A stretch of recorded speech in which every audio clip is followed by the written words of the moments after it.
大家好，歡迎嚟到財經策局嘅 podcast 啦。今日咧想同大家分享一個題目，係中環食肆一位難求喎。香港國際金融中心地位係咪翻咗嚟呢？最近一啲媒體報道話香港嘅財金業出現咗人才回流，而且國際企業咧都加強咗駐港嘅業務，試圖咧係傳遞一啲樂觀嘅信息。但係事實係咪真係好似表面咁美好呢？深入分析唔能夠發現，香港嘅國際金融中心地位正係經歷緊一啲深刻嘅結構性變化。令人憂慮嘅係呢啲變化多數並唔係正面嘅進展。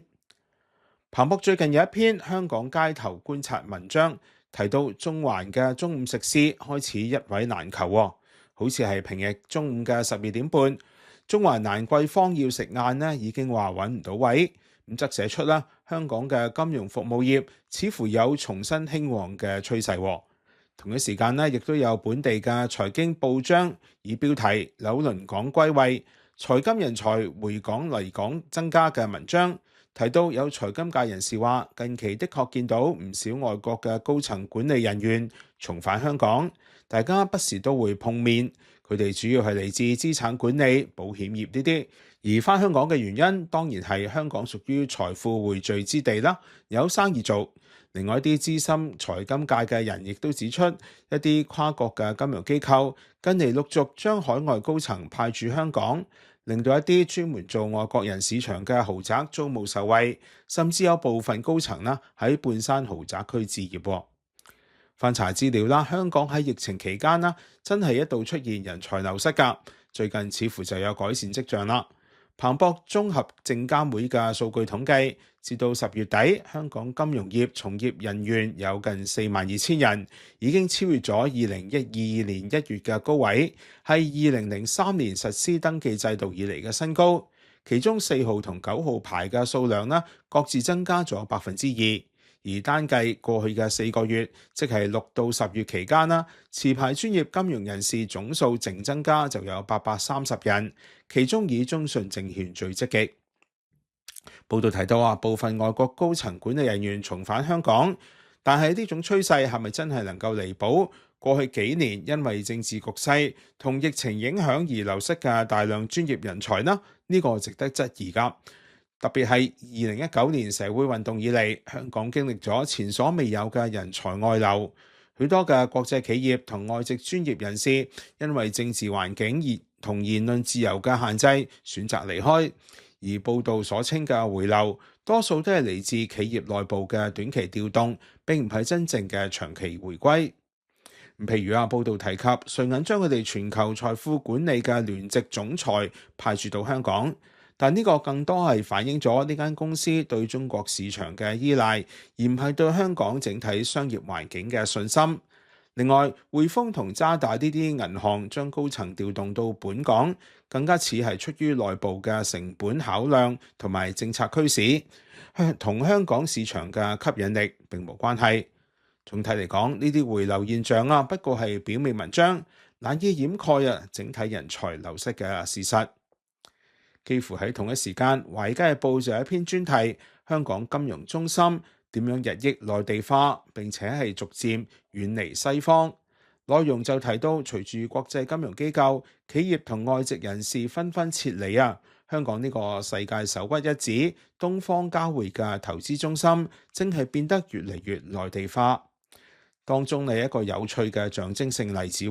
係今年春季香港交易所嘅一場上市儀式。港交所新任嘅行政總裁陳奕霆發表講話，但係全場就冇英語嘅即時翻譯。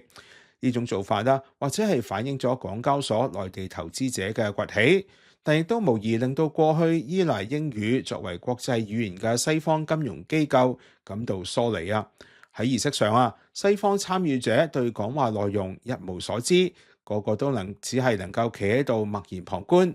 呢種畫面生動回顧出香港日益傾向內地化嘅現實。普通話嘅主導地位已經伸延至就業市場，無論係投行或者係私人銀行，流利嘅普通話能力已經被視為求職嘅基本條件。呢個要求唔單止令到國際人才感到不適，亦都加劇咗非華語人士嘅邊緣化。香港長期以嚟以多元化嘅國際商業環境而著稱啊，但呢個優勢正係逐漸消退。報道多次提到，中資機構同內地嘅資本正係主導香港金融市場。雖然呢個喺短期內會為香港帶嚟一定嘅資金流入，但從長遠嚟睇，卻損害咗香港嘅國際地位。彭博資訊嘅分析師對呢個領域仍然保持樂觀嘅態度，因為佢哋預測到咗2030年呢個城市管理嘅私人財富規模可能同全球領先嘅蘇黎世可以互相媲美，將會達到23,000億美元，增長1倍。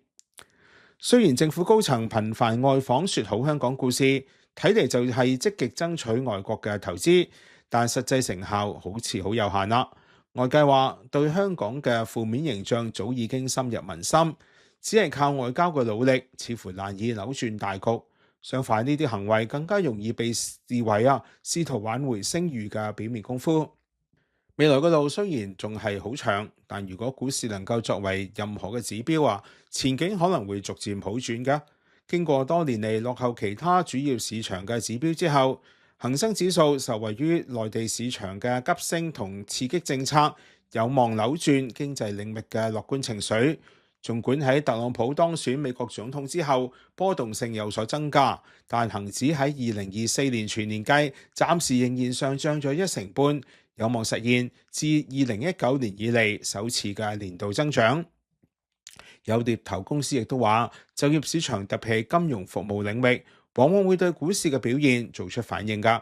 但佢警告話，目前仍然未睇到好多高層次嘅招聘，因此而家慶祝可能仲係為時尚早。好啦，今集 podcast 講到呢度，大家如果有咩題目想同我一齊傾，可以喺下低留言，亦都希望可以多啲同大家分享交流。今集講住咁多啦，拜拜。